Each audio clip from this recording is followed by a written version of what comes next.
What's up, everybody? This is NorbCam coming at you. Man, you guys are fast. Manaraj Banga or Banga.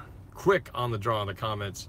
Doing another one of these driving blogs. I'm not going to look at the camera anymore so as to adhere to the safety driving laws here in the state of Washington. But that can't prevent me from talking to you, so I will not respond to the chats. I will not be tempted to look at the phone while I'm driving here. However, I do want to talk about on this Blue Friday today about this recent story that just came up involving comments made by Earl Thomas while at the Pro Bowl. Apparently, when asked, Earl Thomas has been very vocal about saying that he wants a contract extension and would not be closed to holding out potentially this 2018 season until he gets one.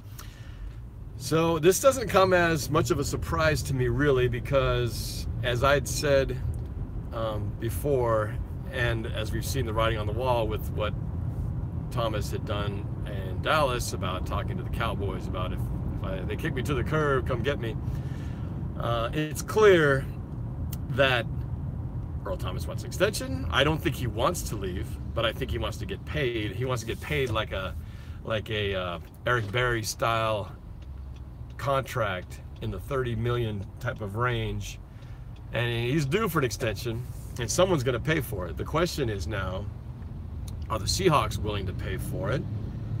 And is the money they're willing to offer him enough to keep him satisfied? Again, he's not a free agent, so he can't go around and shop himself. However, he could hold out.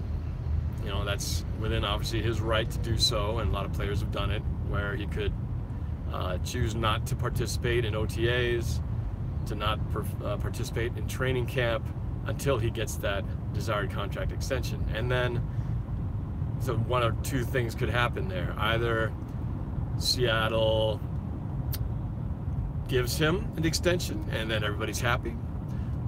Seattle could do nothing, and then Thomas will have to face, you know, the realities of when the season finally does roll around and he no longer has the option to simply not show up.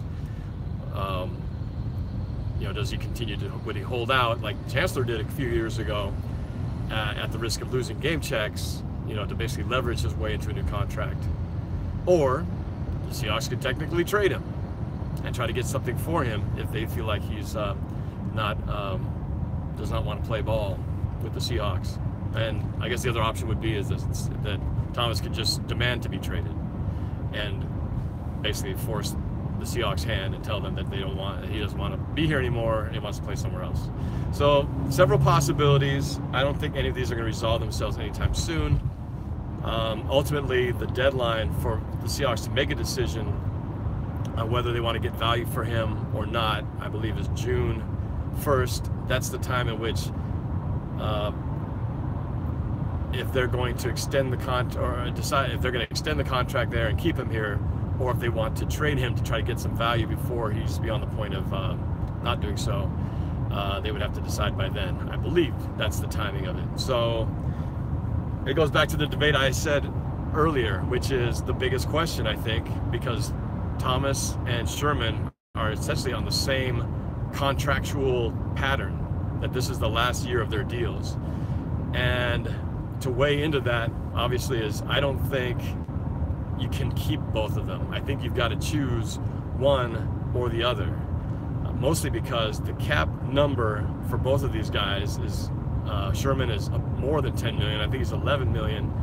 Thomas is a little bit less, I think just under 10. Bottom line is you keep both of them, that's almost $20 million in cap hit to keep both of them. And so I think Seattle's going to have to decide, choose one or the other, or potentially they could let them both go. Now, they wouldn't let them go this year. What they would do is just keep them around let them play out the rest of their contract, and then at the end of the 2018 season, like Jimmy Graham, they then have the opportunity to walk, do whatever they want. But the negative side to just letting them stay for the rest of the year, playing it out, is they can't get any trade value for them. They just walk away. You get nothing in return. So that's the big question. Do they, from the Seahawks standpoint, do they make a move, try to get something for them in the form of a player and a draft pick, or draft picks, or some combination thereof, and save themselves the cap hit, or, you know, keep them on for one more year, let their contracts expire, and then they walk or extend. You know, like I said, lots of potential things there. But it really then becomes now on John Schneider's plate as he sees the direction of this franchise. Does he see these guys as essential parts of the future? Now, if you ask me to have to make a tough decision between the two, I believe we should keep one of them, one or the other. And I believe of the two, Thomas is the one who's the more valuable of the two. I hate to say it, because I do love Sherman. I think he's been one of the best corners in the NFL. But the reality is he's coming off of that injury. We don't know how he's going to be once he does recover from it. We don't know when he'll be actually back. So we don't know how much of this year he's actually going to be able to play. And will he be the same guy, the same lockdown guy when he does come back? He might. He might come back and have this, you know, amazing follow-up to the injury. But the reality is the odds are not in his favor. As we all know, if you look at the Darrelle Revis example, you know, they used to compare those two guys as kind of like the two best, you know, corners going against each other. Revis Island versus, you know, Sherman, who's the best corner, and he's fallen off. Revis has fallen off quite a bit. I think Revis is a bit older than Sherman, but we're talking about two guys who are entering their early 30s, and as we know in the NFL, once you get into that 30-year-old number, things start to slow down. Things start to kind of diminish performance-wise, and it happens fast. It's very difficult to find players now who play well into their 30s and remain dominant. You'd be hard-pressed to find them, especially in positions where, you know, high performance, speed, you know, of that nature are required. Linemen, they can go for longer times because, you know, you're not relying on speed, you're relying on technique and power. And quarterbacks, of course, no one touches them, so they can go till they just, you know, can't do it anymore, can't throw it anymore. But receivers, running backs, secondary, linebackers, speed is of the essence for all those guys. And you start losing a step, and suddenly your value just goes down quickly, especially against these young, fast receivers on the rise. So, again, from my opinion, if I had to choose, I would keep Thomas and let Sherman go. They might have to let even more than that go. But that's if he's even in their plans. It's very possible Seattle could be doing a complete house cleaning like they did with the coaching staff, and we could be seeing a massive exodus of old school guard of this Seattle defense that we've grown so accustomed to having household names of. I think the only guy who has a certain role on coming back over the next few years is going to be Bobby Wagner. He's indispensable. We've seen what happens when he's not in the game or when he's not in full health. But we've managed to win games without the other two guys. So Bobby Wagner, though, I think is the key. He is the new key heart, the heart of the defense for Seattle. But everybody else, you know, all potentially could go. Even my favorite guy, Cam Chancellor, saw an interesting tweet of him with a Seahawks logo sideways on the background and him with a backpack kind of walking towards the camera away from the logo. I don't know if that's a symbolic statement. I have not seen anything that says he's made any kind of decision on the future, but read into that as you will. But it certainly doesn't seem like a positive indication about next season in terms of Cam Chancellor and the Seahawks being together. I had my doubts of him and Averill being able to return as it was anyway, which is a shame. I thought Cam Chancellor had one of his best games of the year in the game that he got injured and knocked out when they played the Arizona Cardinals in Arizona. Cam Chancellor had an awesome game, shutting down Adrian Peterson, dislodging the football and just being all over the place, causing that safety, helping cause that safety in the game. I hadn't seen him have a game like that in a long time, and it was a shame that on the day he finally looked like he was returning to form, he comes out with a neck injury that knocked him out for the rest of the season and potentially the rest of his career. So, yeah, don't be surprised if a lot of these names are gone and that there's only a handful at best of famous household names from that dominant defense that only 4 years ago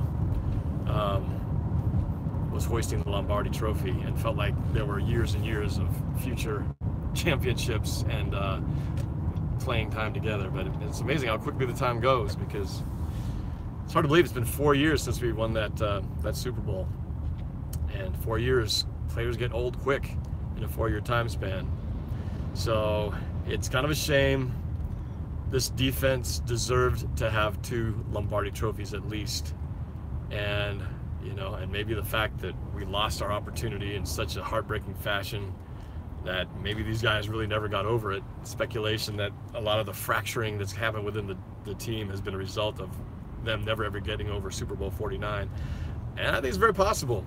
It's very possible that there was resentment. There was just that feeling of, from a defensive standpoint, because this was out of their control. They could not control what happened on that last play of Super Bowl 49. They had to witness this on the sideline, knowing that how difficult it is to go back to back, knowing that they were on the verge of starting what could have been a Seattle dynasty, knowing that the opportunity to come back, while you think your chances are, oh yeah, we'll be back next year, you never know if you're going to make it back. And sure enough, they made it to the divisional round for the next 3 years.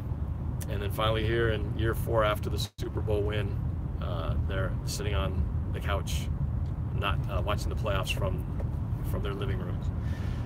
So, and here we are, talking about the end of an era for those players. I don't think personally that our championship window or ability to make it to the playoffs is gone. Even if, despite the loss of a lot of these players, I don't think this is a complete total rebuild. Unlike some teams like Arizona,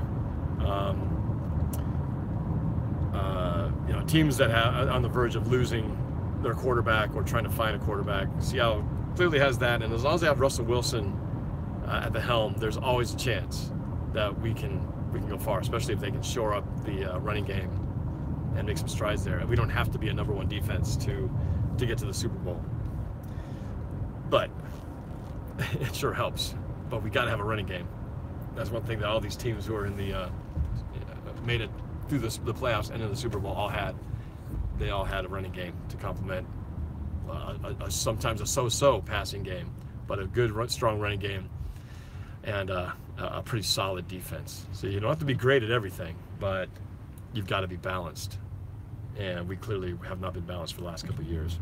So lots of decisions to be made, and John Schneider is shorthanded in terms of draft picks and money.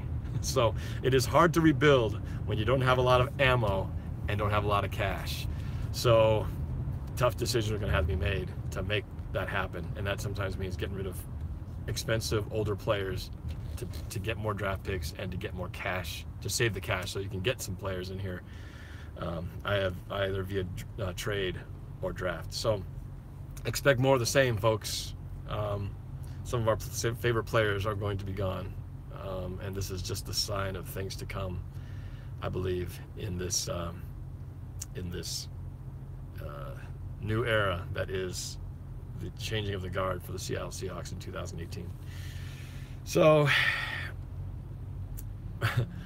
Copa Leles has the glass half full. Be prepared for 3, I'll adjust the wording, 3 crappy years coming up here.